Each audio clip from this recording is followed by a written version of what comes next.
You're listening to the RMPodcast, the official podcast of Red Moon Productions. Here are your hosts, Brandon Davidson, Keith Cheatham, and Sean Sebastian. Enjoy.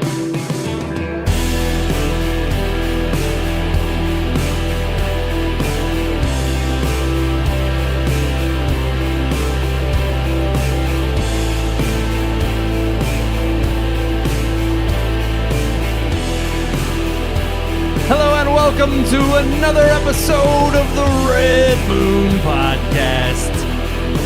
Live every single Tuesday on all your favorite social media networks.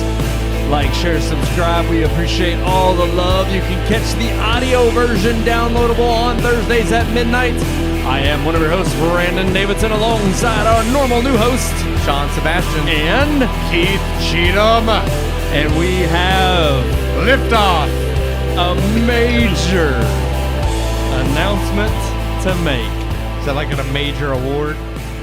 Fragile. A major award. It was Christmas. I had, That was good. That was a very good. I like that little. I would have pushed segue. it, but we don't have that as a thing, and it's not working. That's the first major announcement. The thing's not working. Of course. I mean, would you have a show start any other way than for me to? Especially this show with our important announcement you've got. I was going to say we have to have our important announcement before episode 500. It's working! There it goes. It's working! So Amen. We did mention last week. We said to tune in at the top of the show. Yeah, because we got some major news to break for the 500th episode. We're on episode 499, and we didn't want to waste any more time. No and spoil spoilers. Anything making you wait any longer. So we're going to get into a review first. No, I'm just kidding. No, we do have the major breaking news about episode 500. It's going to come as a little bit of a shock to everyone out there watching, tuning in, listening, if you're catching this on Thursday when it's uploaded. These guys know, because I had to give them a little bit of a heads up. Yeah. It would have been a little shocking if I'd mentioned it. Yeah, I was still shocked. Yeah. So without further ado, we are one episode away from our 500th episode. Back in 2015, when we started this. Yeah, 2015. We started at the tail end of January. The Oscar noms had come out. We started off with a bang. Oh, Keith's already choking up. Getting choked up. It's getting him. It's getting him over there. Almost 10 years, man. 10 years. We're really close to pushing 10 years having done this. Started off with that Oscar show, giving you our predictions. It went like 3 hours long. It was way too long. Worst episode we've ever produced. Yep. And you know what? We've come a long way since then. So we're just shy of that 10-year mark, only about a month and a half away from that 10-year mark. And having done so much through many milestones, we used to record on a separate day of the week. We'd go see the movie, record the review, and then tape it. It wasn't live at all. It was at a studio across the river in Clarksville, Indiana. We did that for like a year and a half. We produced our first audio drama, our only audio drama, Margaret's Monsters, which allowed us to then build this studio here in my house and get this set up for us to start recording here. Slowly, after we started recording here on location, that kept us from having to travel back and forth so much. We started piecemealing and getting the equipment together, like the switcher here, the cameras, so that we could take it live. We could actually start pushing it live on all the streaming platforms. That was the big thing. That happened in 2019. We went live for the first time. We've been live since. So many milestones. And so everybody's probably wondering, like, what in the world are we going to do to push that bar? Yeah. To level up a little bit for episode 500. We could do some graphics change. I mean, we got our nice fancy little logo here. I'll pop that up for a sec. Our little logo changed, more official. Back on episode 300, you all did the pepper challenge. Or wait, no, the death nut challenge. One of those. You did the death nut challenge for episode 300. So we've wanted to do quite a few more challenges. We've kind of had waiting in the wings. It's finding the time to do so, frankly. But basically what we wanted to do for episode 500 was something different. We didn't want to just put it out there and it be a graphics update maybe a new intro, some small little changes here and there. We wanted to actually make it big and robust. Huge. Wanted to go very bigly. So instead of rushing something, the original plan I came to you all about just a few weeks ago. I started stewing on this several months ago. The original plan was we were going to take the holidays off. We were going to take a 3-week break, and we were going to come back with episode 500 at the beginning of the year and really hit the ground running with some new content, new graphics updates, new intro, and just have a really good refresh and start another 10 years of this podcast, another 500 episodes to go. And I thought about it, and I said, you know what? Episode 500 deserves to be a little bit more special, and it deserves to be a little bit more bang for your buck, a little bit more robust. So I made the executive decision that we are going to be taking a year off from doing this show every single week. No new content, no new reviews, nothing for another year. From this point on, for the next year, we are taking a break from doing our live show every single week, and we are actually going to be working on other projects. We've had audio dramas that are already written that are waiting in the wings that we haven't had time to record, or we just haven't had the focus, truth be told, to really hit the, to grind away and make it work and pump it out. This is coming as a shock probably to most people out there, because this is even caught you all by surprise, I think, when I brought it up to you all. Good one. Very good. I Well played. brought this up to you guys about 3-4 weeks ago. Let you all know. Broke the news to you. I know it came as quite of a shock because we've been doing this now, like I said, live since 2019. But for 10 years, we've been doing this podcast.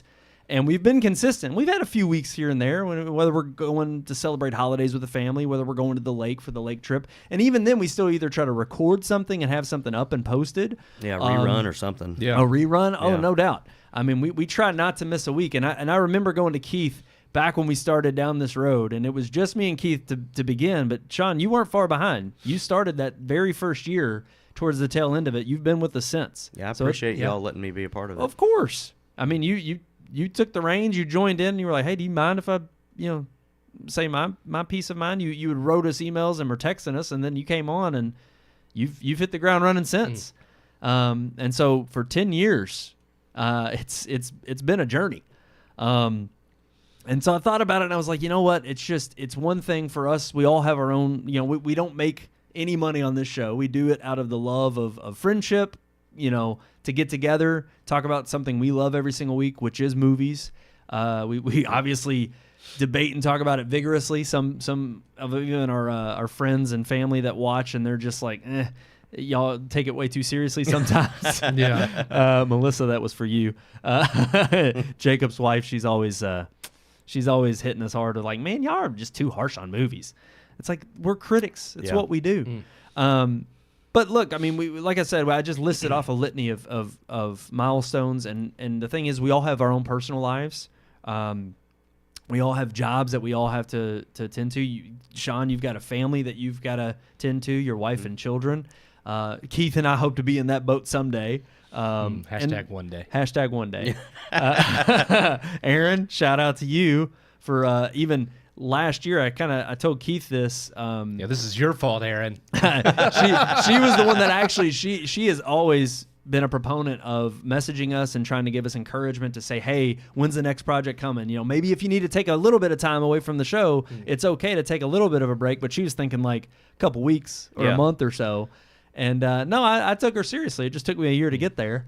And I'm like, look, if we're really going to want to do other audio dramas that we've had in the waiting in the wings, other short films. I mean, we've talked about so many times on this podcast about just not only focusing on the film industry, but one of the main reasons we started doing this was to keep us, up to date and in touch with the film industry of what was going on, what were trends. But it was never supposed to be the sole focus of what Red Moon was supposed to be about.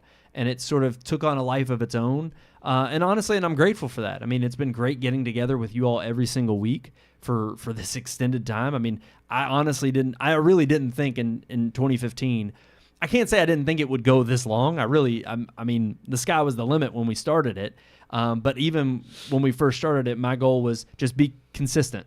Yeah. We got to be consistent. If we say we're going to do it a weekly, it's a weekly podcast, we got to come out with a show every week, and damn near we got 500 episodes. Yeah. I think we've met that promise. Yeah. We've done it. So with that being said, it now my focus has shifted from, instead of this being the sole priority of what we do here at Red Moon, I wanted to shift gears and say, look, we're stopping on episode 499 as a little bit of a tease to say we're not done yet. We're by no means done. Obviously, like I said, if we had, thousands of more followers and we were making an income on this, I told these guys, I said, yeah, my decision would be a little bit harder to make. But considering we do this for the love of it, we don't have a huge listener base. Obviously, we don't monetize this in such a way that it's going to make or break us financially.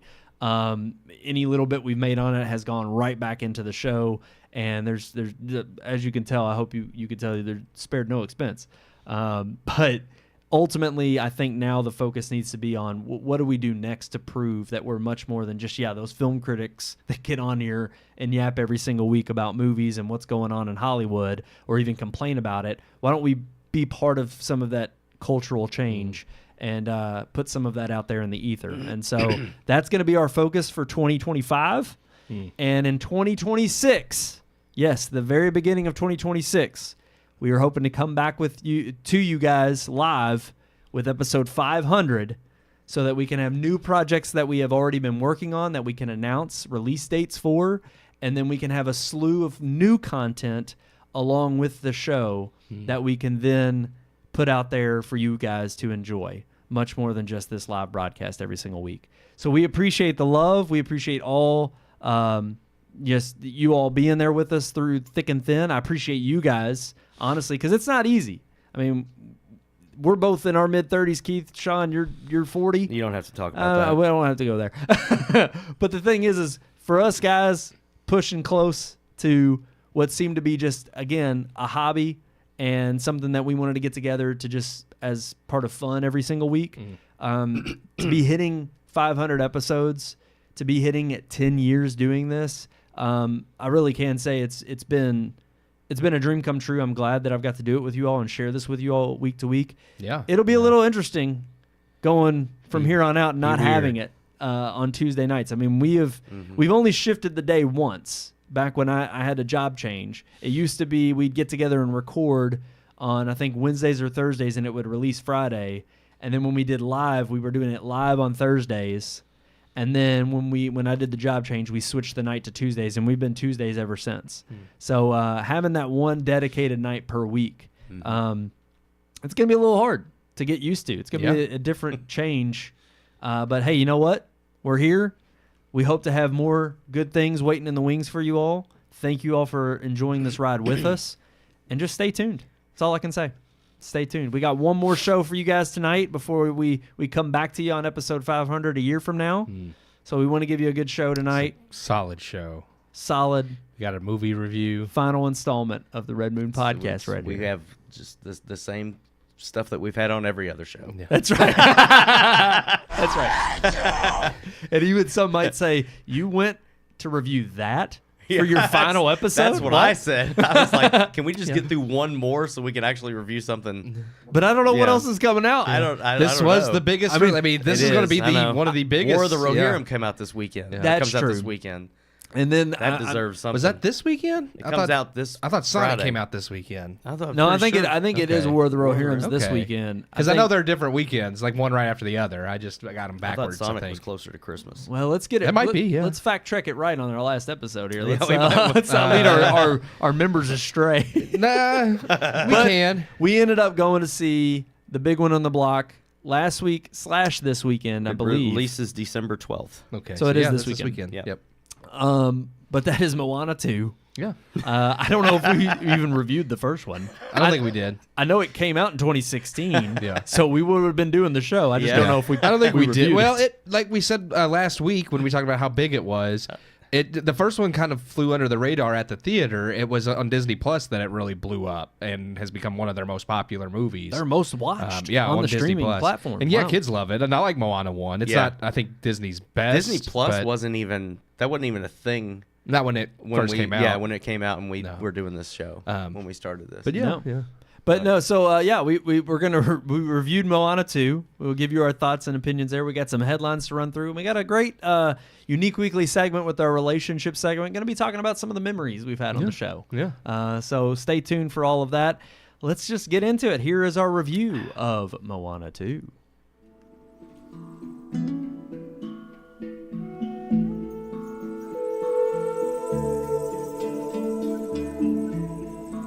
Oh, Disney, maybe one day you'll find your way. Maybe all they need is a good wayfinder. Excuse the terrible pun, but the words still hold true.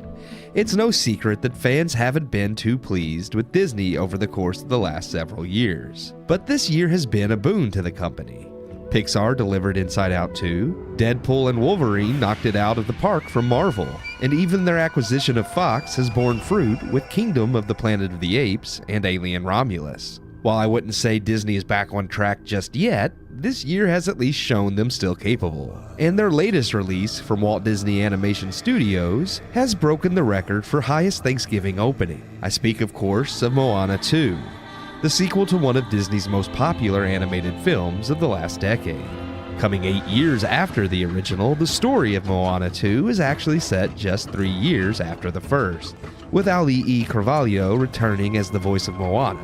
Moana is now a wayfinder for her village, exploring the seas in the hopes of finding other people with which her village can connect and grow.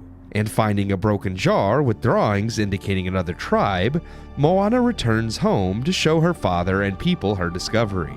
Moana participates in a tribal ritual in which she is visited by a vision of a past ancestor and wayfinder who explains to Moana in order to reunite the peoples across the seas, she must find the island of Matafetu.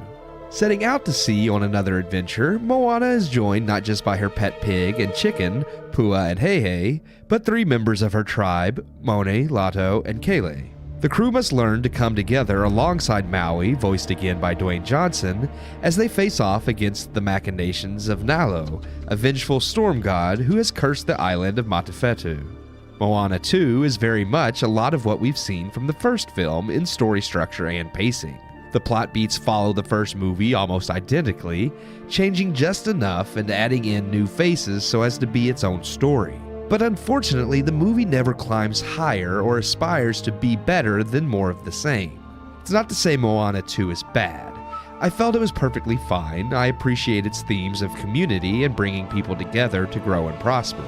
The visuals are gorgeous, and there are some solid comedic moments throughout that genuinely made me chortle, though nothing truly gut-busting or as clever as the first movie. But ultimately, that was the problem. While adequately made, and once again another offering from Disney that's not woke and devoid of negative messaging, it lacks the heart and depth of the first movie. Originally developed as a 5-episode series for Disney+, executives claimed they loved the story so much during development, they bumped the project up to a theatrical sequel. More likely, it seems Disney knew they were hemorrhaging fans and money and went all in on a safe bet. And that bet did certainly pay off. However, I do think it's very obvious in the film the movie was originally intended to be a show that had time to flesh out other elements such as the new characters. The film's message is about unity and community, and the new cast are brought along with the purpose that everyone will need to come together to save the day, yet I felt the new characters really didn't contribute much, and that Moana and Maui could have saved the day on their own. Speaking of the 2 main characters from the first movie, Moana is still front and center as the strong, smart, and capable lead heroine. But with the addition of so many new characters, Maui unfortunately takes a bit of a backseat in the sequel. And while they do try to build emotional moments between Maui and Moana, with attempts to further their friendship from the first, I couldn't help but feel even Maui gets shortchanged in the sequel. And just as the story and characters lack the depth and emotional connections made in the first movie, my final nitpick is actually the music. Mark Mancina and Opataya Foai both returned from the first film to compose the soundtrack and write the songs. But missing alongside them is Lin-Manuel Miranda, the third part of the trio who wrote the music and songs in the first movie. Maybe Miranda was the secret sauce, because while the music and songs in Moana 2 are fine, and serviceable for what the movie is, I didn't find any one song to be nearly as memorable as the entire soundtrack of the first movie. Moana 2 is a safe effort, with a mid-credit scene that teases a third movie. And after its box office success, we are definitely getting a third movie. Moana 2 in so many ways suffers as a film originally intended to be a series with lots of long-term story ideas.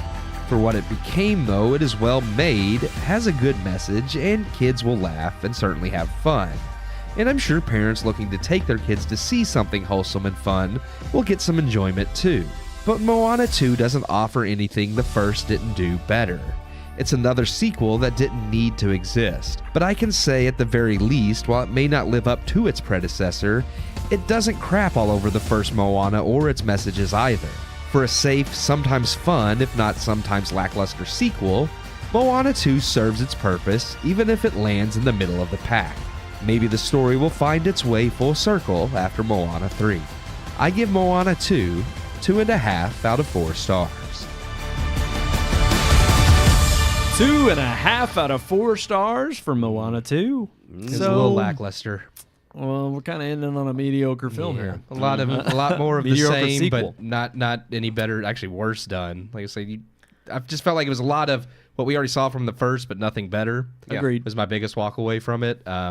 We mentioned like the songs aren't memorable, the new characters aren't memorable, the new story really I didn't think was that memorable. I mean, the story beats follow a lot of like the same story beats as far as like the adventure in the first movie. And just for me, like I said, I thought it was fairly tame as far as like it's not shoved full of like all the woke stuff, kind of like Inside Out 2, where it's pretty safe to take your kids to. I don't think there's any issues with like your kids can watch it. Yeah. And I think a lot of kids will be entertained. Maybe not every kid, but as far as for its demographic, I think it's just a safe, okay movie.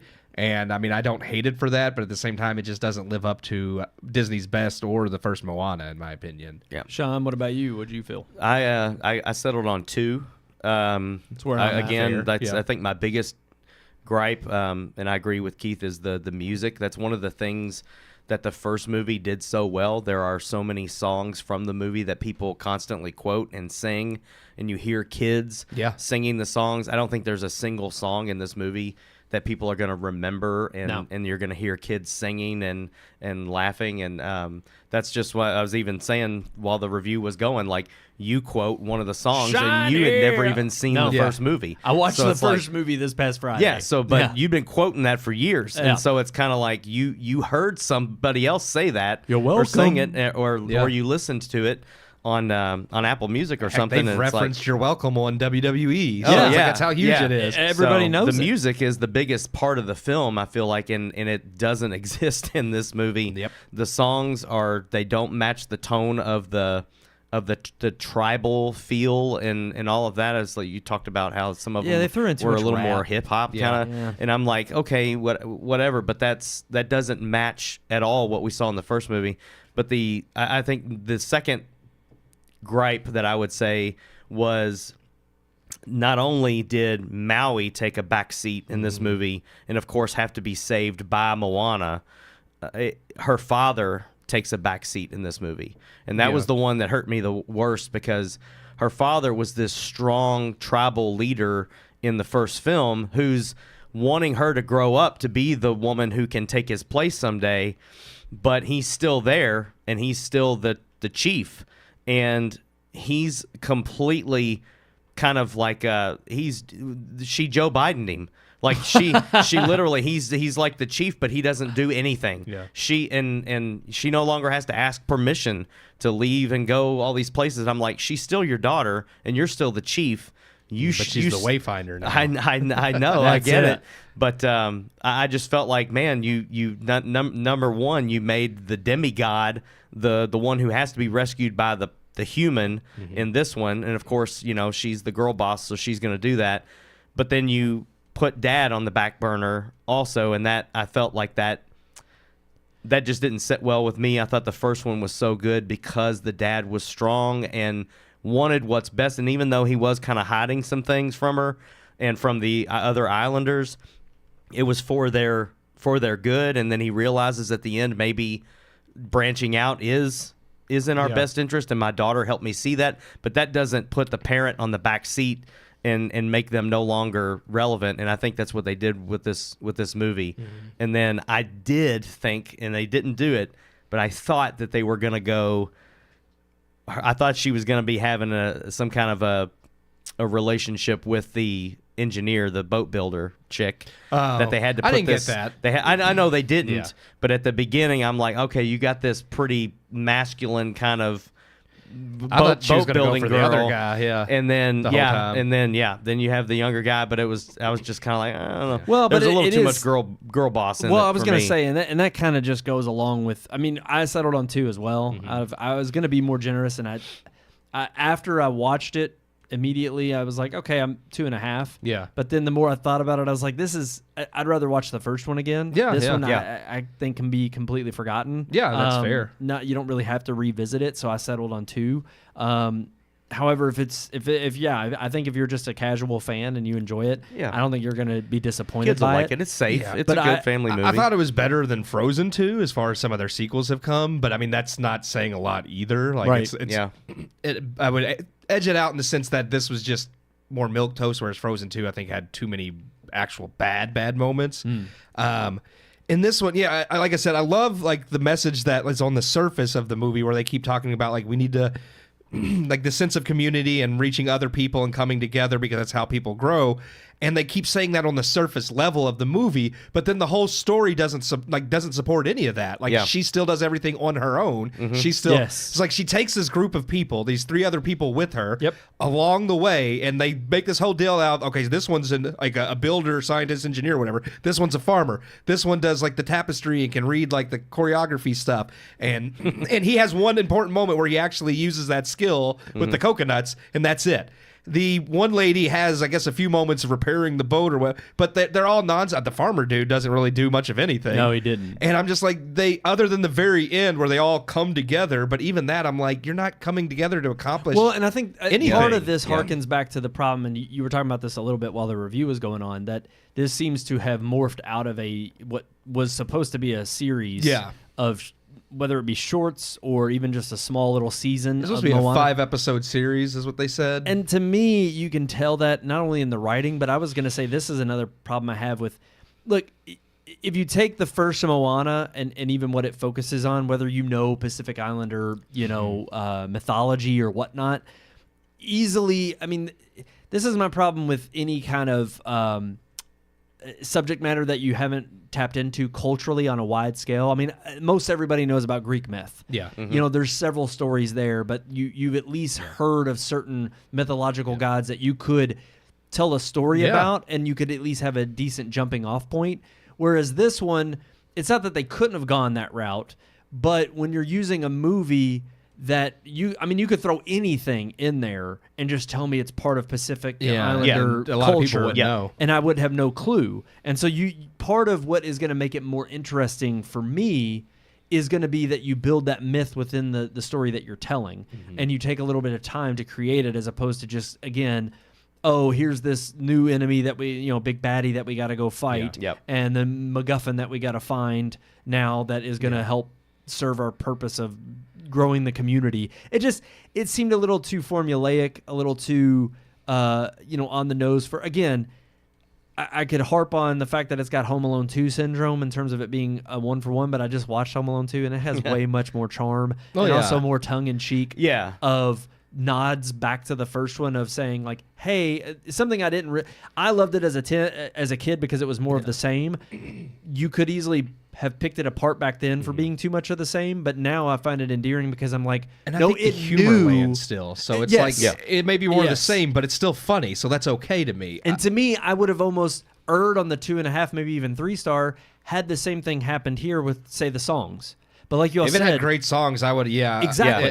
It definitely would have been half the battle, I think. and I told y'all the only one that really stood out to me as far as that is concerned is the the rock song. Yeah. And even that comes in the last third of the film. Yeah, late in the movie. And I told you all, I've only seen it once, but I can't even remember it. I don't remember Whereas- the lyrics. No. In fact, I read an I article don't where remember The Rock... melody. I don't remember Yeah. it No, at all. same. The Rock was talking about the music, and like the song she sings at the very beginning is supposed to complement the song she sings in the first one where she goes No.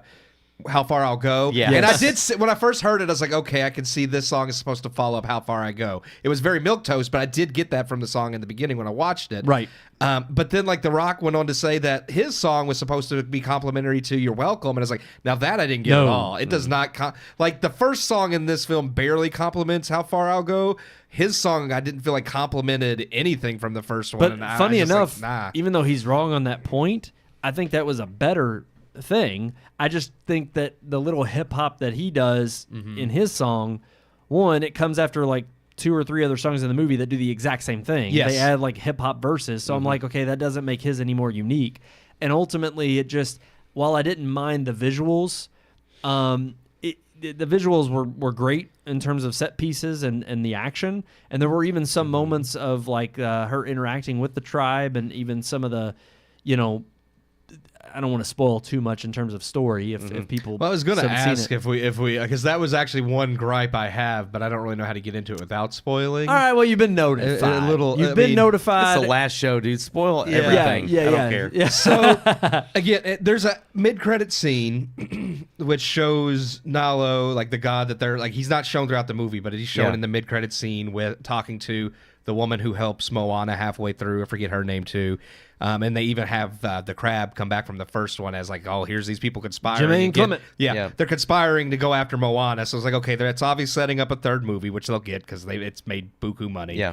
And I guess this Nalo is now the main villain. Again, it's kind of like I mentioned Pirates of the Caribbean, where the Yes. first movie's made standalone, and then the second movie's only like it's made, and it's basically a second first movie meant to open up the world. Yeah. So now they have this setup of here's this final boss that I guess they'll fight in the third, and all that is like that's fine. I guess you're setting this up for the third, even though the second movie was just more of the first.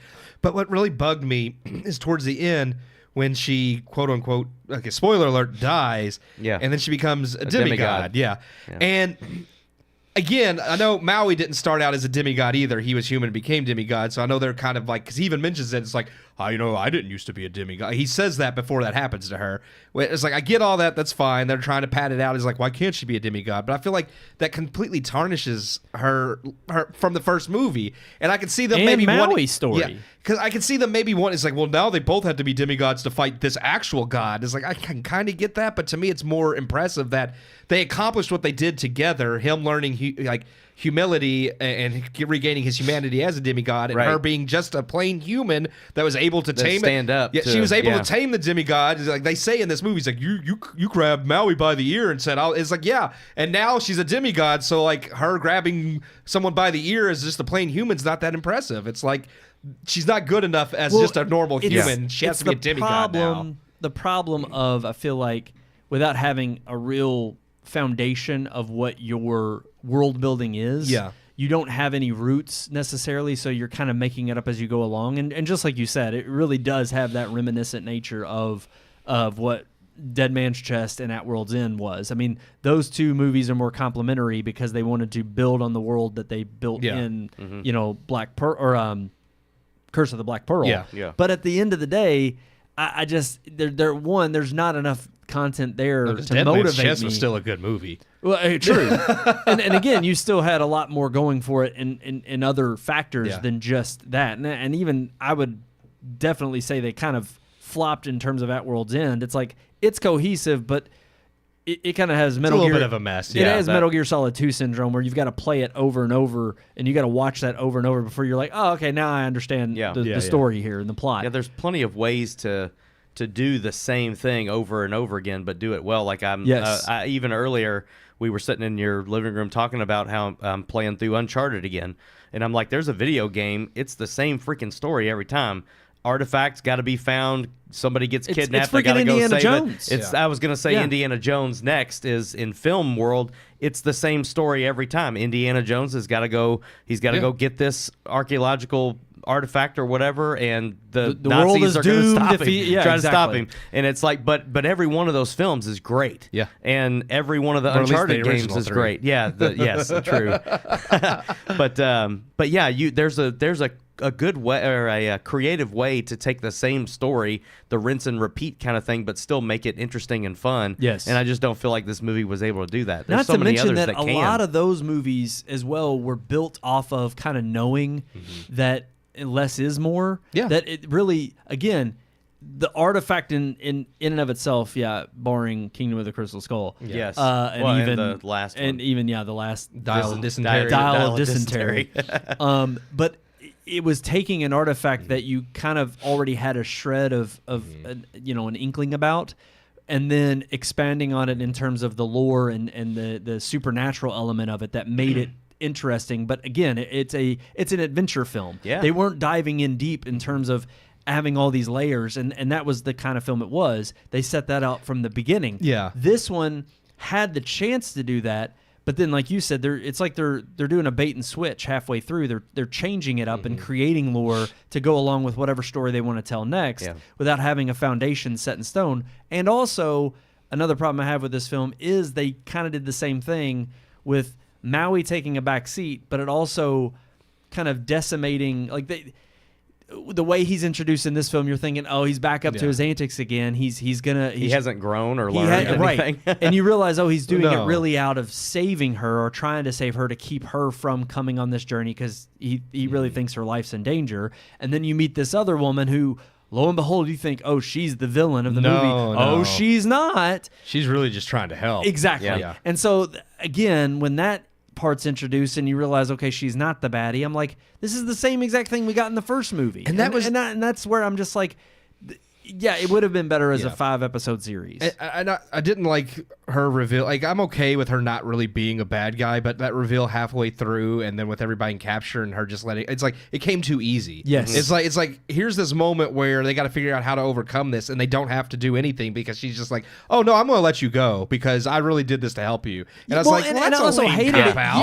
Yeah, Right. And to put it that way too, it was like, again, kind of going back to the, I Am Woman, Hear Me Roar. It was like, oh, she was only willing to really tell that to Moana. Yeah. And then she was the Why couldn't she linchpin tell here. Maui? It's like, Right. I'm here to help you all. Just chill out for a minute. Exactly. Yeah. Like- It's like, why'd she have to like rope him up and draw her in? Like, it was all convoluted for no reason. Right. And that's, I don't know. Like, It's talk just bad about storytelling. Indiana Jones. It's bad storytelling. So even though those are simplistic, I will say that I would think they still, like, they don't have to necessarily rely on like the MacGuffin. The MacGuffin's just there to get Indiana Jones going with whatever other characters. Yeah. But those stories fall back on the characters, on Indiana Jones and the people he interacts with.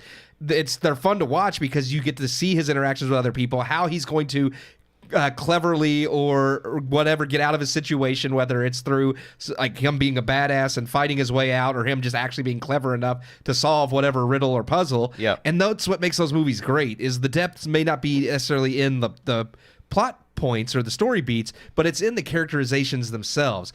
And this movie Maui is relegated to just this big lunkhead that's subservient to Moana. She's the hero that can do anything, and then she's got this tag along group now that again are just there to be in awe of how great she is. Yeah. So And then there's another thing with movies like Indiana Jones is you know who the bad guy is, and the bad guy is always the bad guy. Yes. Yeah. And one of the things that I'm getting so freaking sick and tired of 100%. in a lot of the recent movies we've watched is the bad guy is actually the good guy. It's either the person good guy or he's misunderstood or wicked, for instance. Yes. Of course, you got to take an evil person and make her, she's just a Now, product of her environment. And the only credit I'll give Wicked is that was written years ago. Yeah, it's 95. And yeah. even the musical itself came Yeah. out at around the time where that was a new trend. So thankfully, I'll give it leeway in the sense that it was not a trend that had been beaten. and it's to not death. a sequel to Yes. The Wizard of Oz. Right. It's So a separate. it's its story. own to be separate. interpretation. Yeah. Right. Yeah.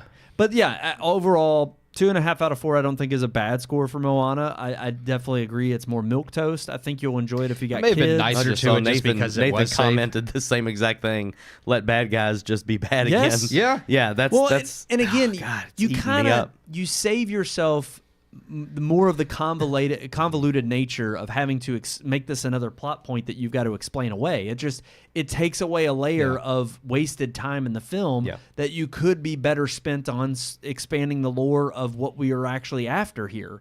I mean, literally all you know about this other terrible storm god that they're chasing Yeah. after is literally He doesn't like humans. That's it. I mean, that's it. And it's just like it's kind of annoying He's because an a-hole. I don't know. I would have rather had a greater sense of urgency and again, it's almost like they literally do want that disconnection of hatred for the evil person. They just want it to be this evil maniacal Well, thing. nobody's really evil. They're just Right. misunderstood. But that's their way of exhibiting that and transitioning it to something that is not a tangible person. It's this They don't know how storm. to actually write just bad villains anymore because they all have to be sympathetic or Yeah. good in some way. So the only way they could do a villain who's actually bad is by not having him in 99% of the movie. There you Or- go. and He's for like- it he's to just- be yeah. and for it to not be a sentient thing. Yeah. It's just a storm. Well, no, he's sentient. Like he Well, has a yes, form. but Like the mid-credit scene shows his actual. Oh, Yeah, okay. yeah. I didn't Like, see the yeah. mid-credits. He like it shows his actual body. That Like wasn't on yeah. the screener. But It yeah, was, but I didn't. I turned it off. I Oh, was it? Okay. it was. But yeah, so like they show him, and he's just all like, "Oh, how did they break the curse?" And the woman's just like, "I don't know how that happened." They pulled a Thanos where they show the real bad guy like at the end he's credits. in he's like literally he's sitting on his throne. Yeah. and he calls for what's her name, and Of course. he's like, "How did they break this curse?" And she's just like, "I don't know." And he's like, "Well, we're gonna fix them." And then the big giant crab from the first one shows up, and he's all like, Shiny! Tomo. What's his name? Something like that. Yeah. And so obviously it's I like, don't oh, remember. now the villains are going to team up to go after Moana and Maui. One and it's big like, bad. ooh. Alrighty. I'm sure they'll prevail. We'll have to stay tuned for the third one. Our show will be back by then. Yeah, and by we'll the time the review third it. one comes out, There we it should be go. back. That'll be what we review for our 500th episode. That's it. Coming back, episode 500, Moana 3. I don't think it'll be out by then. We ended it's gonna with take a crappy It's one. going to take We're gonna longer start than a with crappy year. one. Then screw it. gonna be We're like not 3 doing years. episode Yeah. 500 till Moana 3. Oh God, don't do alright. that. Alrighty, let's get into our headlines. Let's roll that open.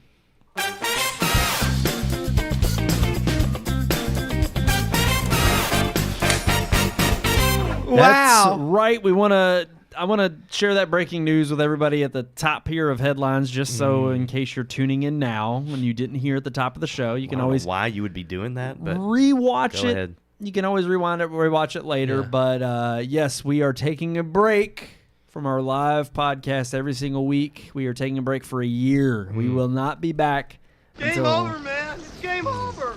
2026. I like That's this right. one. Start. Yeah. But see, then we would never come back. Why? Because I if hate you? Yeah, if you hate us, then I can work with you just because Yeah, I that's hate right. you doesn't Yeah. mean like I don't have to love you. I love Sean. Say I hate you. I love Sean. So I come for Sean. That's what it is. That's what it is. But yeah, it's I come bittersweet. for both of you. This is Oh, not the ooh. end, but it is so long for a while. That's right. We'll be back, and we're gonna have newer, better, greater things when we come back. Damn right. That's right. So, without further ado, let's dive into our headlines. Yeah. I'm just going to get this off the top because I don't even think we're going to dive into I think we should. the noms. No, we shouldn't do that. 12. Yeah, 12. Let's 12 one final time. Delve into the nominations of the Golden Turds. Those came out this past week. We know Wicked, and what was the other big one? Wicked and Gladiator 2 Gladiator both 2. got some noms. I think the one they said swept. Let's see, Emilia Perez. I don't know what that movie is. I don't either. Apparently it has the most noms in film, and then The Bear leads TV. So Rightfully so. Emilia Perez, I believe, I've definitely heard of it. I want to say it's going to be on streaming. I think I don't know if Netflix has the rights to it. well, apparently it's got the most Globe noms for a movie, and then The Bear. I do agree with Sean. Like it deserves the most TV noms. And the Penguin got thrown in there too. Yeah, it got a Golden Globe nom. I mean, maybe more than one. I didn't look to see how many. The Bear, Shogun, and the Penguin. Dang, that That is. those should have swept everything. I Well, mean, and so Sean, at least one of those. I think you sent the. Was it you? That I sent the Penguin, Okay. but it was just an image. Yeah. I think. I thought it was no, but I thought it Did was he send a about. link? There was something about it having the most noms for a DC. Oh, it's the first time a DC has gotten a Golden Globe. okay. nom. Right. So Yeah. no wonder it beat the record. Yeah, Wow. Okay. I mean, what other DC things were going to get nominated? Nothing. No, So nothing they're like, DC's put out. This is the first DC project to get a Golden Globe Yeah. nom. Yeah. It's like, really? I bet it is. There's on RT. It is the highest rated DC project. I believe that. to date. I believe it. So- It makes sense. Yeah. Yeah, they I- got some heavy hitters for shows because Shogun was great. The Gotta Bear's be great. honest. I gotta be honest. With a lot of the time that I devote to this show every week, in terms of editing reviews and show prep, I am looking forward to spending time now watching shows and catching up on things that I have. it is. That's the real That's reason. the real reason. That's the real reason. He wants to guys. play video games and watch TV That's Yeah, what can I yeah. say? I just Maybe you can and find a spouse. I That- think that's that's priority one. that's gonna- number one. I got to find a woman and settle down. You gonna watch all the Oscar which noms case- before Oscars? Here's the thing. I probably will. I'll still do that. I probably will. It'll just make it a little easier since we don't have to review every one. of them. I'll be like, I don't know. And actually, I may go back to what we did during COVID Oh, start watching and the rewatch all the Best Picture winners. Let's. I do still want to we should finish still that. do an Oscar get together. Oh yeah. Oh yeah, Yeah. he I'm- plans on still inviting Yeah. people. Oh, over. absolutely. I mean, we're still gonna do, but we're still getting together. Like people just aren't gonna see us week to week. That's Yeah. all. We can make a little Facebook post or something. Like, we're here. Watching. We always say that, and He then what ends said- up happening? He said nothing. We can't.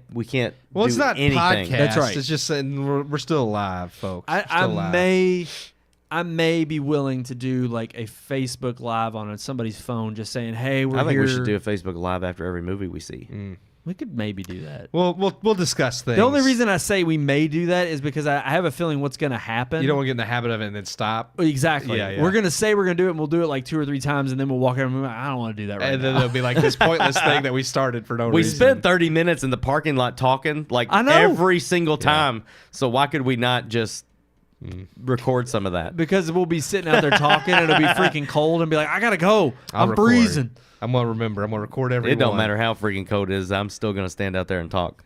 Depends on the movie. Well, that's true. If they're the really good ones, we're gonna stand out there and talk, and the really bad ones, we're gonna stand out there and talk. We'll stand inside. the milk and toast ones, we'll just be like, yeah, let I the don't care. AMC Or lady we won't do a live. wait on us. A live Facebook Live for those. We'll just literally type it, like, we'll just do a comment and be like, don't go see this. Yeah, don't go see that. Just Yeah. bypass it. Alrighty, Yeah. so the real headline, the title of our show tonight, A New Era in Film. What It's coming. It's here. new era? This article is brought to you by some peeps that we like to follow, Yeah. kind of the Nerdrotic crowd. And actually, he's had his thing going for quite a lot longer than Nerdrotic. Chris Gore over Yeah, there yeah. at Film Threat. I like Chris Gore. I like what they put on over there, and so I wanted to show him some love, and I thought this article was interesting. But this is specifically. Sorry, I got to pull it up here, and I got gotta say, it, yeah. people. Go ahead. I mean, there's 8 people watching right now.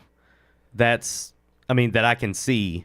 That's more than probably the last 100. Now there's 9. Shit, 9. Just Everybody, Oh my everybody gosh. wants to so, see us so in. I'm just saying, They're like, here to see now us. that they know it's over, they're showing up. Of course. Yeah. That's all we had to do was get to 500 episodes. No, what they were really hoping for was That's what they were preparing for. is they that were 500. preparing for the 500th episode. And they're like, maybe they're finally going to have something to show If for you it. had watched, We've we tuned wouldn't have to in end.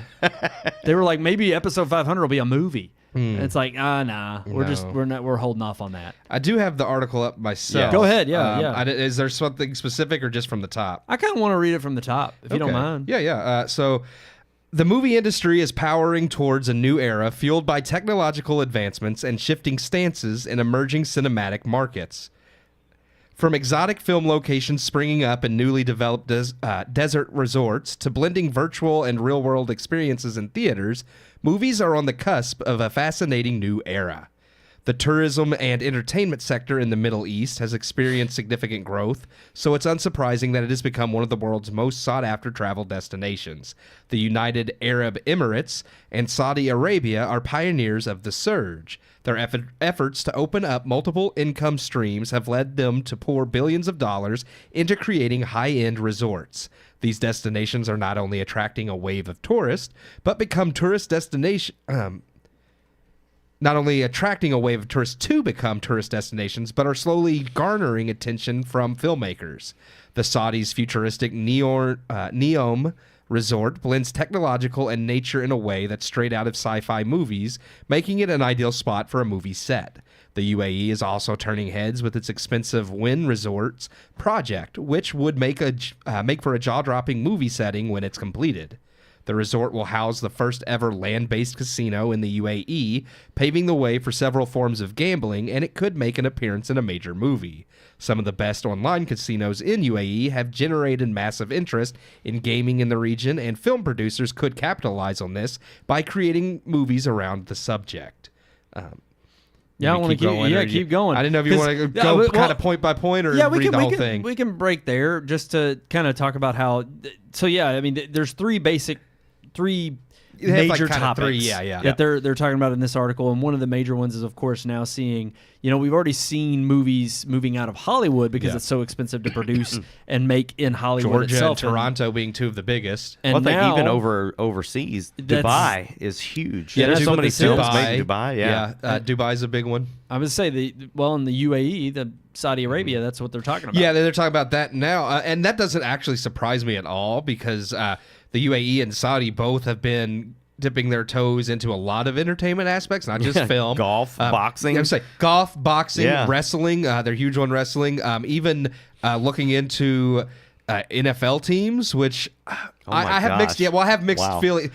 I have mixed feelings about all of this. Yes, because it's like America. Like the NFL is America. I want America to be owned by, like, not that they're going to buy out the whole NFL, but all of those areas that we just discussed are uniquely American culture. And now, granted, I don't mind our culture going and being spread overseas. Yes, we have our tentacles spread throughout the world already in other ways.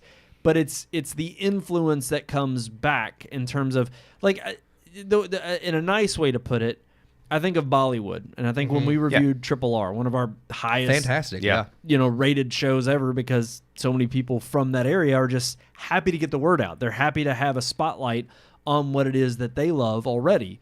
The difference is it's vastly different in terms of it's got an Indian cultural feel, which is what's embraced and what I think is a positive aspect to come out of Bollywood. Now, a lot of that comes with schlock, but hey, look at Hollywood. It's no different. There's a lot of schlock that comes out of there. However, it is unique that when you have that tapestry of a cultural force, spreading its wings, so to speak, into other venues, it adds an element of itself that makes it unique.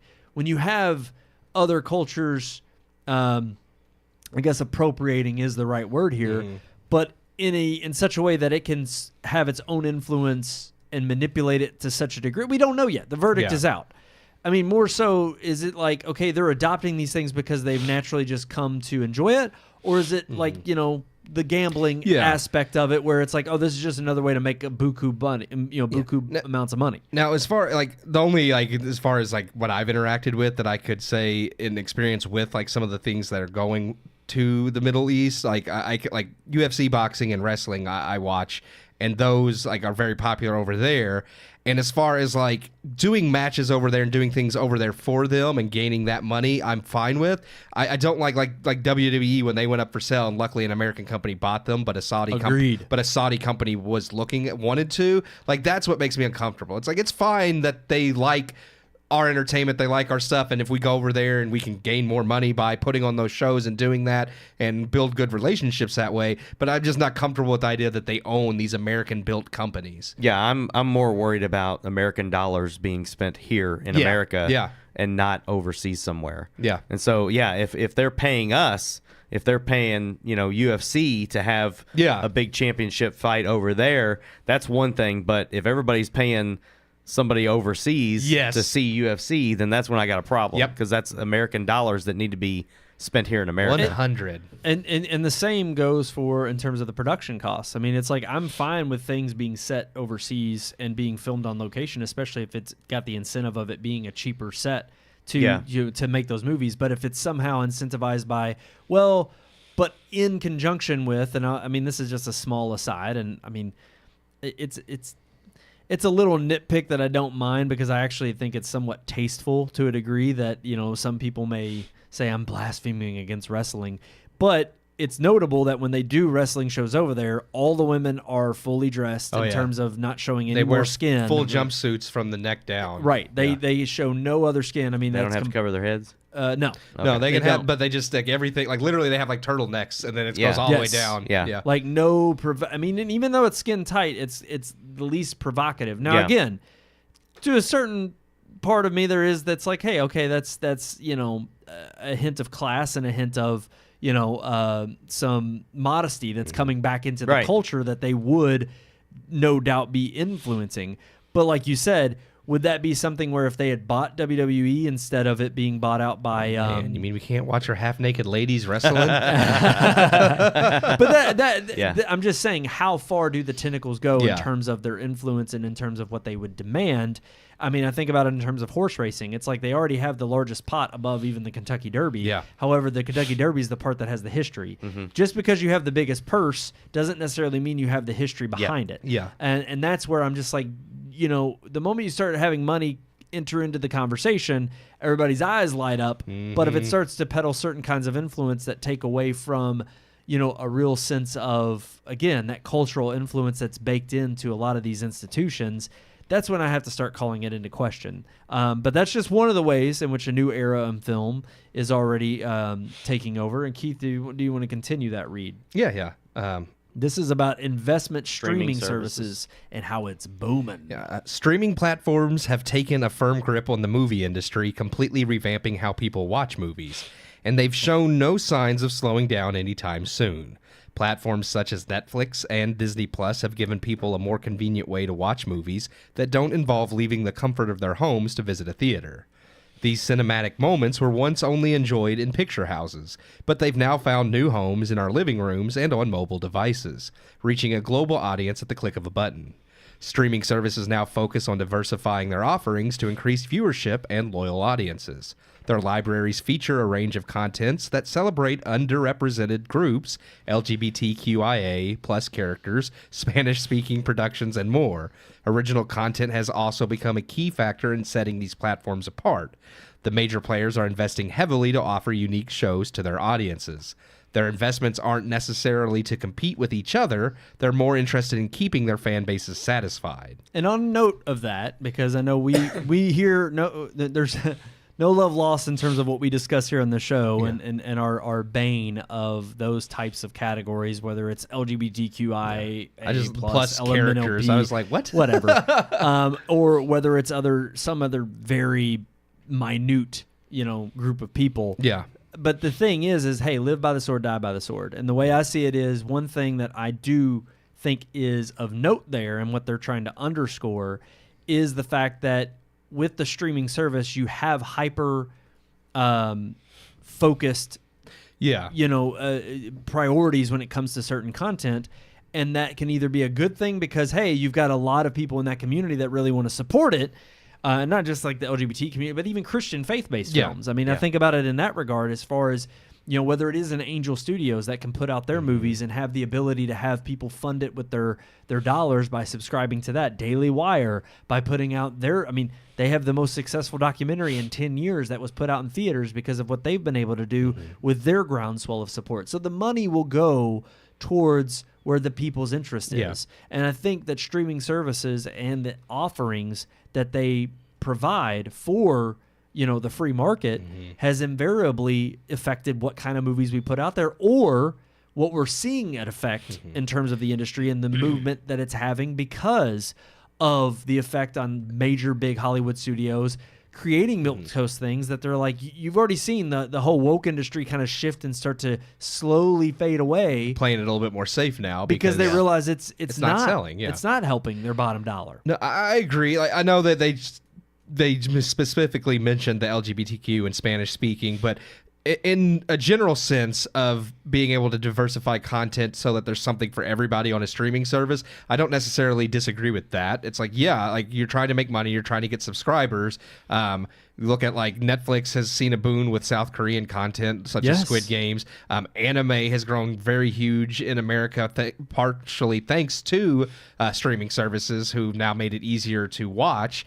So it's like there's different niche markets that I think it's a good thing that they can branch into and be like, heck, Netflix has now been on that trend of turning animes into live action series, not all to good success. We just talked about Lord of the Rings, War of the Rohirrim coming out, and it's like talk about a weird. You're talking about European folklore history. Yeah, that could have. It's funny because a lot of people are saying have seen it as this seems like something could have gone straight to streaming, and it probably is. And it's very just weird to see. You would have never thought if you had told me 20 years ago they're going to have an anime Lord of the Rings. Yeah, what? No. Yeah, and I mean I hear that's the only good thing about it, or the visuals, like the animation. But I mean, I haven't seen it. We'll see. It still doesn't take place. I'm interested. The story.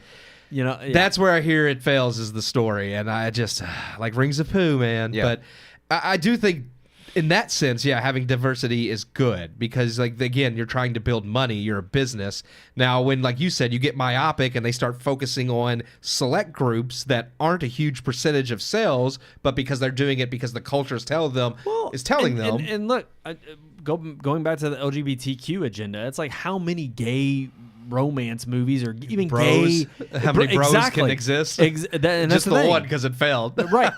And that's the thing. I mean, you really still have to rely on the metrics of who is tuning in. I mean, you can create a plethora of this content, but if nobody is tuning into it, at some point the producers and the studios are going to be like, whoever's making these are going to be like, it's not worth the money that we're spending on it because nobody is watching it. And the streaming services have to do the same. They can't just pay for this content to be on their service if nobody's actually tuning into it. We've seen the countless amount of Netflix originals that have just kind of, I mean, people have, one bad side effect of this new switch in the industry is we've seen and heard the complaints of the Netflix series that start out with 1 or 2 seasons and then they get canceled because again, they don't have the full faith behind the project to begin with. Yep. It's like they dabble in we'll see if this works. And of course, a lot of people tune in the beginning and think, oh, this is an interesting idea. Mm-hmm. But unless you're Stranger Things and it just, for some reason, has something blows up. Right.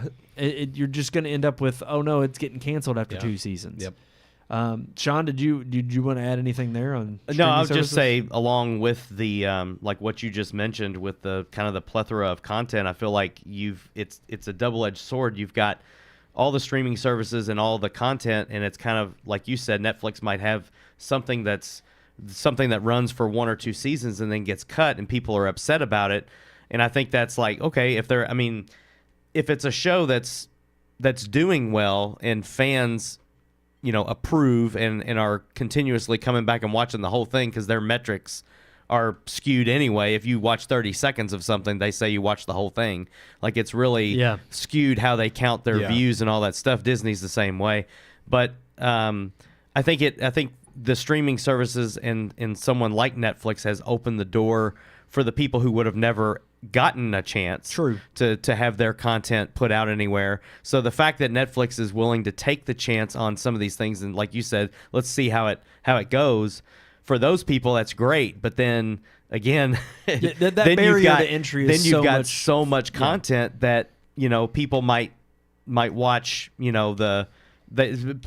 people might watch the popular show and miss out on the person who just got their shot, and then because nobody saw it, it gets axed. And one final thing I'll say about this too, because in a weird way, you're right. It's and not just that, but I think culturally there is a breakdown because we're so bifurcated. I mean, if you think about it, it used to be that if there was whether it was MASH, Cheers, Frasier, I'm just throwing these out there. Talking about a show that everybody saw because it was the only thing on. Yeah, that's true. Whether you loved it or hated it, or again, you could say it was milquetoast, and I would argue differently. I was like, no, it had to reach wide swaths of people and encompass wide variety of views because it knew the audience was so large, it had to relate to them in such a wide net. And it used to be that it was like, okay, yeah, it was every once in a while you could go see the auteur film because it celebrated certain differences or it fit a certain narrative that you were like, this really hits home with me.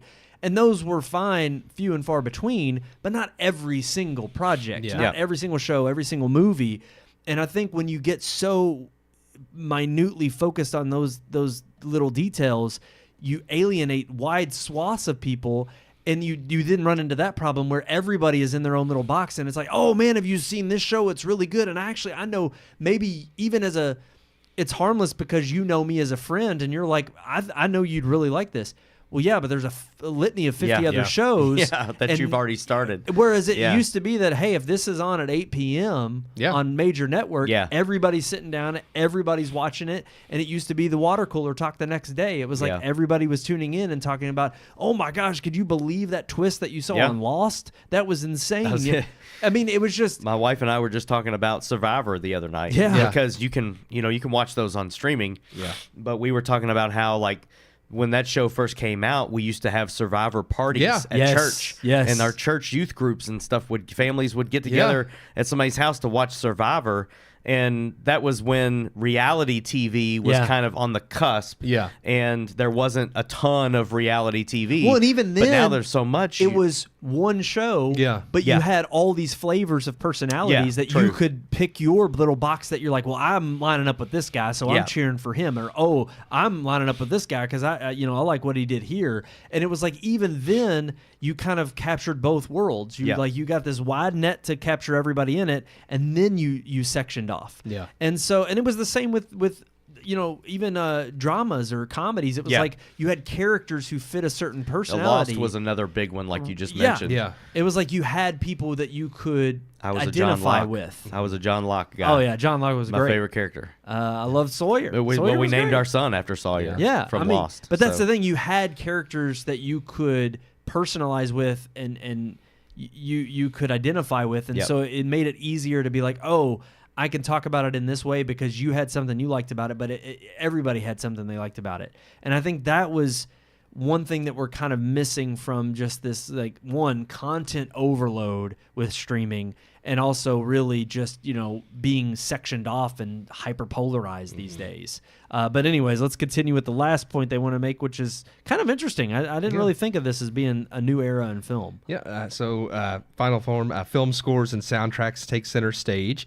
Music has always been a very powerful storytelling tool in the movie industry. Film scores and soundtracks have been the backbone of movies, and this trend will play an even bigger role in the future.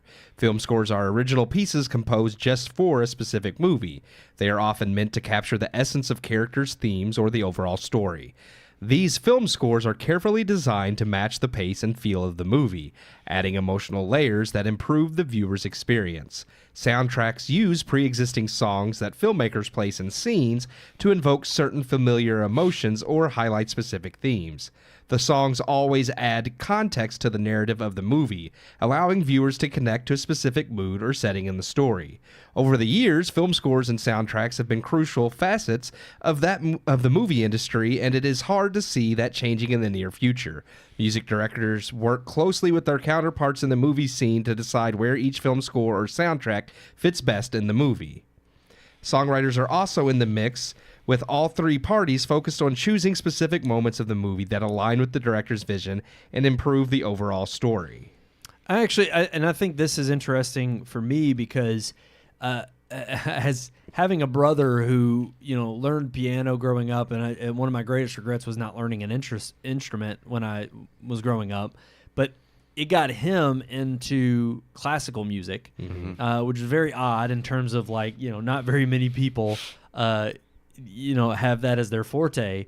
But interestingly, there were times where the closest resemblance to that in the modern era was movies. And for me, growing up too with the video game industry and those kind of having their birth from when I was at young age and then getting more sophisticated, that was where I glommed onto how music could really change the emotion of a scene, whether it be in a game or, yes, a movie.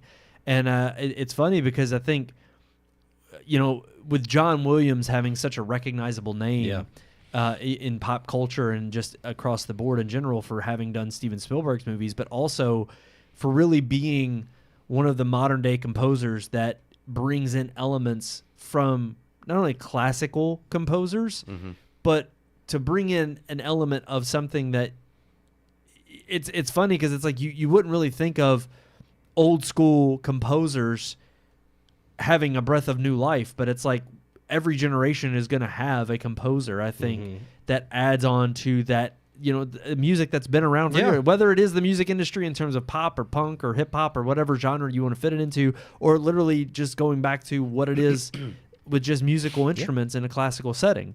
It's like it is crazy, but it's like that's one thing that transcends, I think, culturally. It is the universal language we all speak. Yeah, music. I mean, music does connect, I think, us all. And like you said, I mean, there's always going to be some new composer. Like, I mean, just thinking in the last few years, because I remember, I mean, really growing up, John Williams was all I knew, because I mean, he was in every Star Wars, Indiana Jones, Jurassic Park. Yeah. So many iconic movies.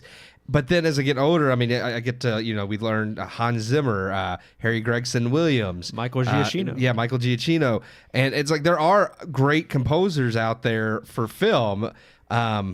And sometimes, they miss the mark and don't get nominated because they say that they just reuse too many themes. But that's just the Academy's stupid opinion. Hans Zimmer. Defending Hans Zimmer a little bit. But yeah, you don't think about how much music impacts movies until sometimes, like when it's not there. I know, like No Country for Old Men, which is a fantastic movie, and that worked just because of the lack of music, and you can't always pull that off either. That was a really unique, creative way.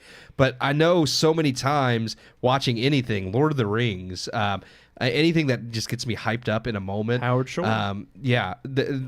Those certain scenes, whether it's an emotional scene, whether it's an action scene, Alan Silvestri with Forrest Gump, it doesn't matter. There's James Newton Howard did a lot of M. Night's films. Yes, and there's this. You can tell, like you could play music from certain movies and people will know. It's like, oh yeah, that's Jurassic Park or that's Star Wars. Honestly, one of the biggest ones that I can think of right now, just because it's been memed to hell, is the Interstellar. Yeah. With Hans Zimmer. Yes. And it's hilarious because you've seen, again, when it penetrates pop culture to a degree that it becomes memed, then you've done your job. And whether it's because you like the particular score or just stands out because it matches this, whether it's something funny or like you said, I mean, when it is a sentimental moment or, it gives you a certain gut punch when you hear it and it evokes a certain emotion. I mean, it's one of those things that I don't see changing at all in the industry. And if anything, movies that don't have memorable scores make the movie overall less memorable. Well, I mean, look, Moana 2. Not just the songs and the score lackluster, not as memorable as the first. I mentioned Netflix adapting anime into live action. One of my issues with One Piece live action was I felt like its score paled in comparison to I love the score in the anime, some of the themes that really get you hyped up. And I think when you have projects like that are lackluster, like in the music, people do notice, even if they're not as in-depth critics like us. I think average audiences, they may not realize it, but like they go see Moana 2, like, yeah, that was good. It just some of it didn't feel as good as the first, and they may not realize it's because it lacks that memorable thing. Yeah. But they notice. Even with the music, not just the score, but the choice of song. Yes. Especially even when you're watching a newer film and they draw back to like an old 80s rock song or a slow song or something from the past, and it's kind of like sometimes those songs just make the scene. Yes. And that always stands out to me more so than the score. Like I said, I brought up Jurassic Park. That's probably one of the only film scores that I've bought the disc, because when that movie came out, I loved the music more than I loved the movie. But that was, music. Actual like artist songs are featured in certain scenes, like just drive the thing home for me. So I remember that more than anything. What I would say, I understand that's definitely the future or a portion of the future of filmmaking. But one thing that I'm worried about, and it doesn't mention this in the article, but we're starting to see ads and product placement more in films, and what I would really hate to see, or hear for that matter, is songs that are placed in films just because the artist struck a deal with the movie producers to say, I don't want Taylor Swift's song in a scene unless it really fits. I don't want it there just because Taylor Swift said, well, I'll pay you $16 million to put this to put the song in your film. That's what I'm worried about with the future of film, because I feel like more and more films are starting to have all that product placement. I mean, that is crap true. In it. That is true. I mean, but in a weird way, I would also argue too. Not argue. I would just say another thing I do like is kind of harping on your previous point. Was like I think of even things like James Gunn with Guardians of the Galaxy. Yeah. Or even I'm thinking of the movie Warm Bodies just popped into my head because there were certain songs that I had never heard before. Oh, yeah. That are that either some are popular from, that have a resurgence, or even Tarantino. Tarantino picks songs that he has a classical, oldies library that he pulls from, the most obscure, artists, not even sometimes artists, sometimes it's just obscure pieces of work from known artists that are music or songs that I have not heard before. And it immediately is like, oh, not only did it fit that scene, but I just like that soundtrack. Yeah, I like that song. What song is that? I gotta Shazam that. Right. I think you find certain people are better at it. Like Tarantino's good. James Gunn, I thought the first Guardians is good, and he's not bad. He's hit or miss, I think, since some of his other projects because it's like he's trying to catch that same magic. Yeah, and I was gonna say, an opposite of that is when you get into something like I was thinking of Thor: Love and Thunder, where it's just like now you start the to same see generic songs. rehash, and I'm just like, AC/DC is going to be in every single one. Yes. right. And that's the thing is, it's like the songs aren't inherently bad, but now when they're overused or you're pulling from something that is overplayed, I mean, whether it smells like Teen Spirit from Nirvana, it's like you could make a really cool But think about the montage of every movie that ever used it. The opening scene for the Batman with that freaking Nirvana song. I know. There's no other song that they could have used in that opening scene to give it the gravity that it did. That's fine.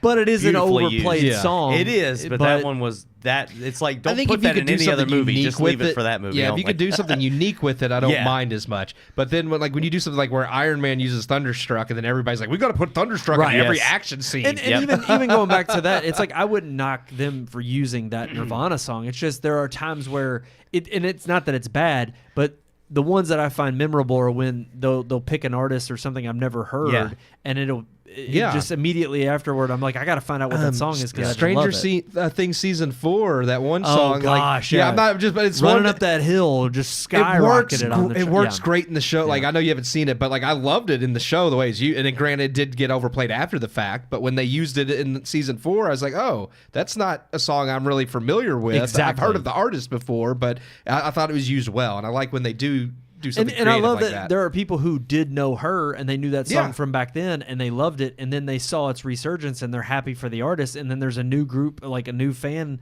appreciation, because it's like all these new people are discovering that song for the first time, but it took someone of a creative mindset, like you said, hopefully who are not being bought by a music label or something to put a certain song in a movie, but rather they're putting it in there because they have an emotional connection, and they put it in there, and then now all these other people have this emotional connection to that song from their creative art. And that's just something cool that I don't see that changing at all. I think the only other fear you could argue is like, oh, what if AI? But I mean, that's another argument too about that is true. AI soundtracks. That's in general. But that's across the board in Hollywood, writing, acting. I mean, heck, they're worried about AI actors now. So, but that is the trend. Yeah, they didn't even bring up that trend coming up. Not yet. No. We've talked about that at least.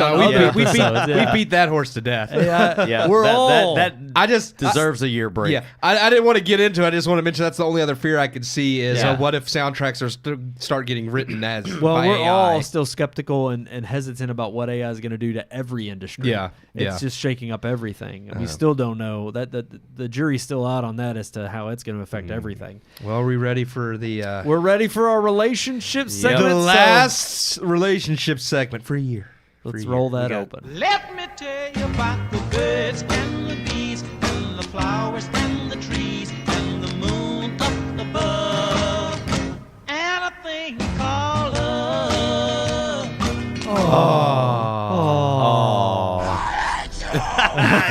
I had to do it one last time. Had to. Alrighty, guys. Yeah, we wanted to get a little sentimental with this being the last episode for a year. And for a year. Again, if you're just tuning in and you're finding that out and you're like, what? At the end of the show.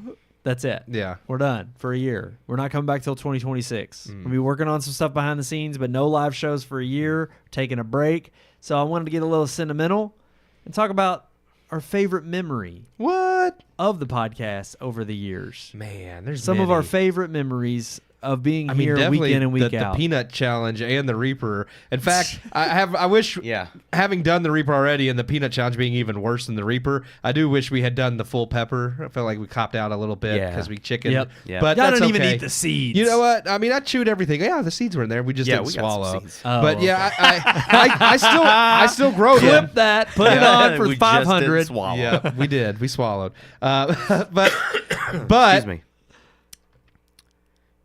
I still grow a Carolina Reaper, so maybe when we come back in a year, we can do it right. No, I think we still need to do the chip. Don't they? Yeah, they yeah. like- I've done it, oh, not on the show, but we I didn't have do the done Taki it. thing. They do up it Yeah. every year, so I do need to do it again because I did it in 2022 or 3. And we don't need to wait like 200 episodes. We need No, to do we it just do it. regularly. Honestly, I thought I love watching I you thought all the Death suffer. Nut Challenge See, was worse that's than the my chip. my thing is I don't want to do it unless we all do it. Maybe for 500. Well, me and you would do it. I don't. Maybe I for said 500. all of us. Well, the chip wasn't as bad as the Death Nut, but if it gets worse each year they make it, it And might again, be worse now. I gotta don't know. actually push buttons over here. I can't be incapacitated. We weren't. We were only incapacitated for a few minutes. You all Yeah, weren't. I would be. Put it on autopilot and let's. I'd literally would keep it on this wide shot the Maybe whole time. In a year, AI will be doing your job, and, hey, and you'll be able to eat y'all's the favorite, death nut. favorite Not if memories? I have anything to say about it. Were those nuts and peppers y'all's favorite memories too? You got different ones? I'm gonna go pretty morbid Yeah. Oh, with this one and gosh. say the fact that I know we've been doing this weekly for 10 years.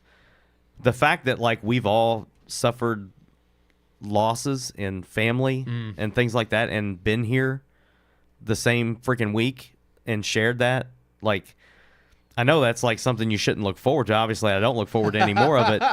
But I'm just I like, feel you, dude, though. we've shared some stuff on this show that, I mean, some people don't share with their, close family. Like, I really do feel like we've been through some crap Yeah, together Yeah. just on Tuesday nights, Been which through is the crazy. trenches, yeah. Yeah. Oh, Grant, we've all had moments of breaking down on this show. Yeah. We've all dropped one F word each. I think so, yeah. Through accident. Through accident. During the challenges, right? That's the only No, time no, I've mine said was it. random. Like yours was during the challenge. Yeah, yeah. Brandon was out of righteous anger, and mine was just like y'all Yeah. said something I liked, and y'all like I don't like that. I was like, It man, was I effing still- love. Yeah, that was just that came was out of random. nowhere. It was still Yeah. a slip up. Yeah. All of ours were Yeah. a slip up. It We went try to where- keep it PG-13 on here. No, I will say too, like I loved going to, and maybe it was just because I was, allowed to be a part of it in the beginning, but going over to the radio station in Indiana, I thought that was so cool. Like going in there and the fact that you had access to that, sitting in one of those sound booths and recording and going back in the break room and making a pot of coffee every day. Like we had a routine and it was cool. We were the only ones there most of the time. Sometimes we were there and someone else would have been there. Like the Spanish people were there recording something. That's right.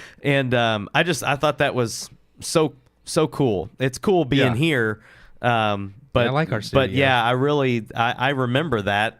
Yeah. And that's one of the fondest memories I have is when we started doing that. Yeah. I we would like that. go It was see a neat. movie, then go to the Drive to Indiana. Yeah. Yeah. Sometimes we saw a movie over there in the Yeah. little theater they have there, but we would that sometimes was- grab food, then just go record. Honestly, I ain't gonna lie.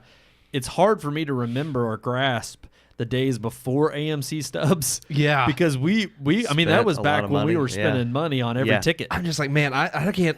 It is weird to think it's like how much money was I really spending because even Yeah. like the $20 a month has been so much like so great. Well, and you got to think We saved a before lot. Stubs, it was Movie Pass, but Movie Pass didn't come along until like 2018. yeah, even then, So we were Yeah. seeing and movies. we only had it for about a year. yeah, and then of course Stubs, trounced it, and Movie Yeah. Pass Well, ran out of really, money. so we really only abandoned movie passes because Right. but they ran out of money, but they also started like chinsing on what you got and were screwing people over, and we were like, nah, we're out. But it is funny because for a good 3-year period, I mean, that was coming out of our own pocket. Yeah. I mean, Stubbs does too, but $20 a month is a heck of a lot less to pay. When you see an Yeah. $18 movie every week, it's like you after the first movie you've saved. Yeah. Yeah. I mean, it's become a subscription service that we have greatly valued and taken advantage of. Even when they've bought their gold mines and everything else AMC's done.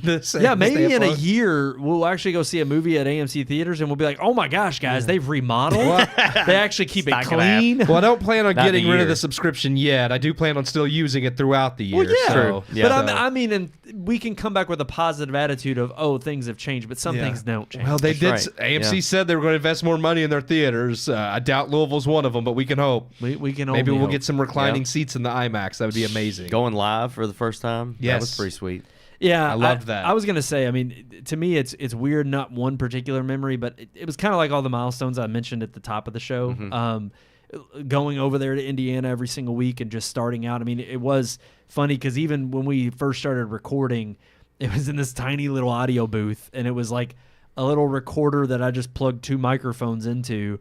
And for it to have grown into this, and like you said, even just doing Margaret's Monsters was huge. I was gonna say that's definitely Yeah, we really recorded huge. that over there. Yeah. That was a huge fond memory for me. Was writing it, recording it, the whole process with all. I mean, of no that. offense, but it's like at the time, the real focus was like, oh, like not only seeing it come to life, but it was as we were doing it, I kept thinking like, oh my gosh, like we're finally taking that next step of what the podcast was supposed to be about and for. And trust me, we had originally planned for a lot more audio dramas and a lot more We work. wanted to have like 2 a year. Yeah. Yeah. So and it was again, the hopes were there.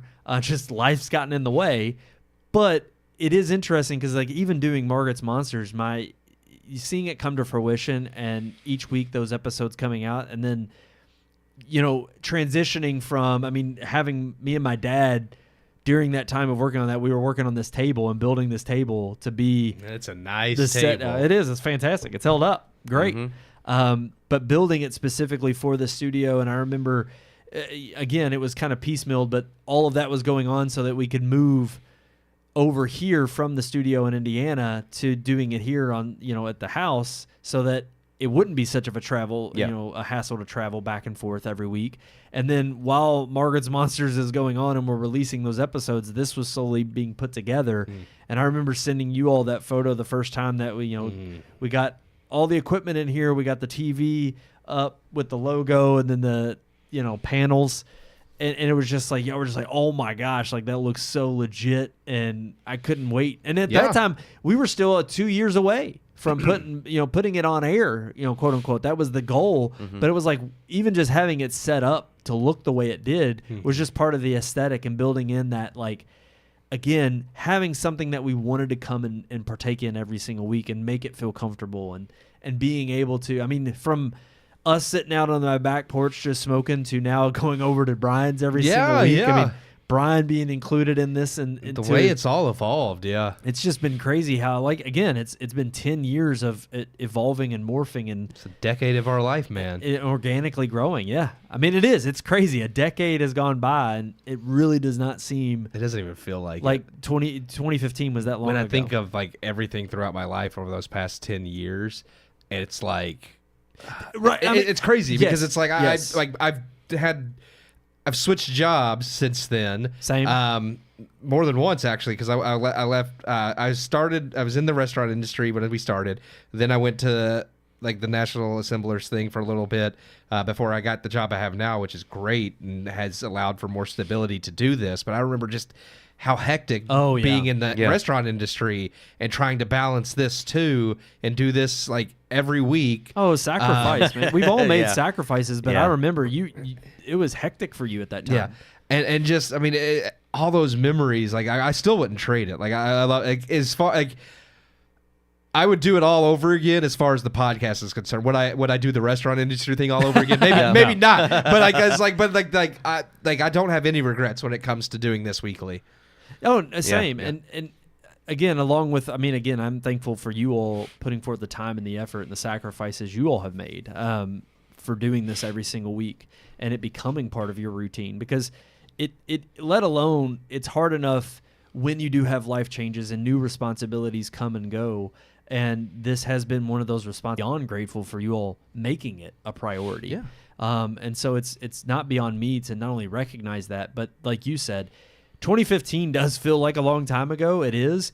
But the fact that this has been going on since 2015, the show does not feel like it's been going on that long. No. It Yeah, feels yeah. like just yesterday we were just getting started. We were just hitting our first episode going live. I mean, I do remember that night and how ecstatic we were, and also just immensely proud I was that we all got to be part of that together, and again taking that next step. And it was just insane to think that, again, those little things along the way that were just like, oh, we're making it that much bigger, we're making it that much better, whether it is just a simple graphics refresh or even episode 300 when we finally added video to the reviews. I mean, it all amounted to sacrifices I had to make it all work. But yeah, like you said, I wouldn't trade any of that work for anything. And it has created a decade of memories that are going to last the rest of my life. And I look forward to coming back in a year with greater things having been done. So that's the way I we see can it. do more Margaret's Monsters, That's more right. more things like that. I'm all for it. If there's anything I want to say about the next 10 years, it would be that I would hope we'd have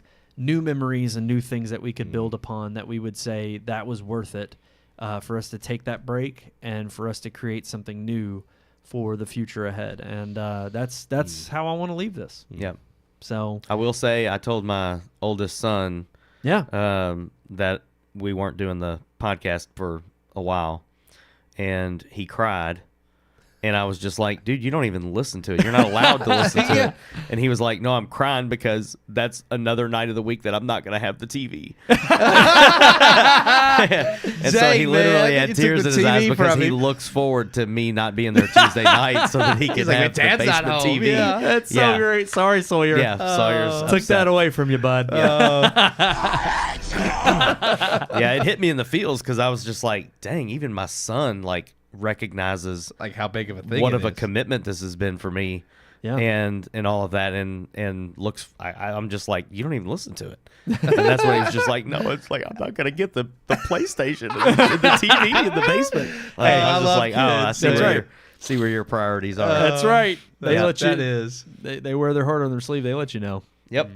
But thank you all so much for tuning in. It's been 10 years of doing this journey with you all. I appreciate all of our friends and family and fans that have tuned in. Yep. Again, few and far between, but thank you all so much for the support.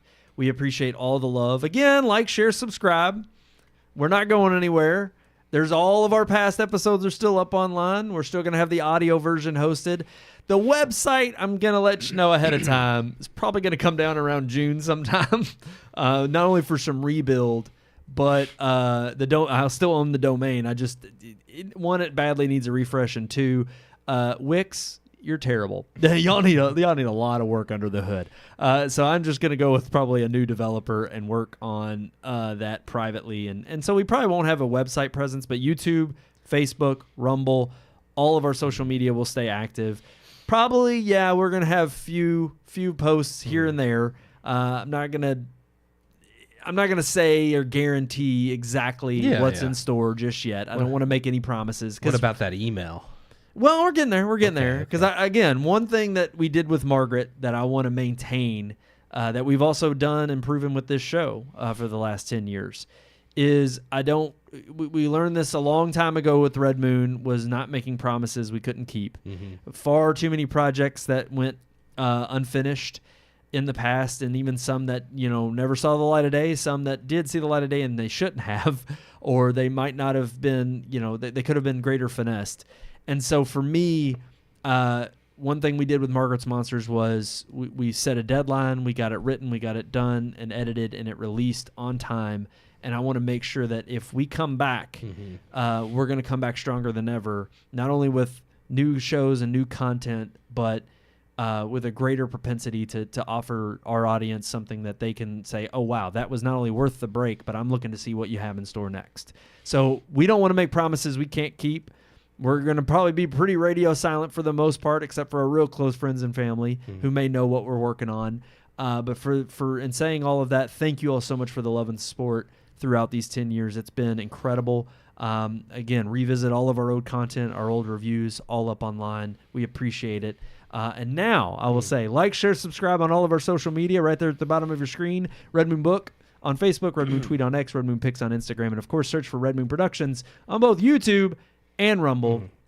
Appreciate all that love. And yes, even for a year that we're not going to be here, you can always reach out to us and give us some fan mail that old-fashioned way. Nice. How is that, Keith?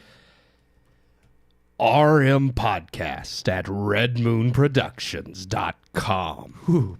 Hi, I'm gonna miss not hearing that I may just call you out of the blue, Keith, and have you whisper that to me in my ear on the phone. Will you do that?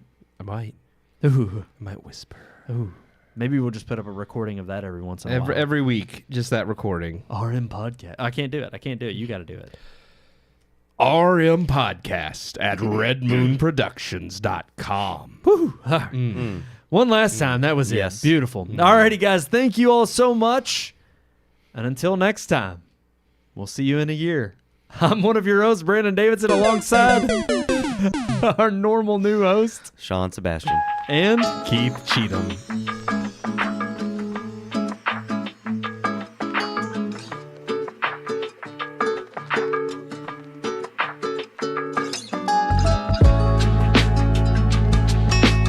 We hope you enjoyed this week's episode. For more reviews, previous podcast shows, and everything Red Moon, visit our website, redmoonproductions.com. You can also like us on Facebook or follow us on Twitter by searching for Red Moon Productions, LLC.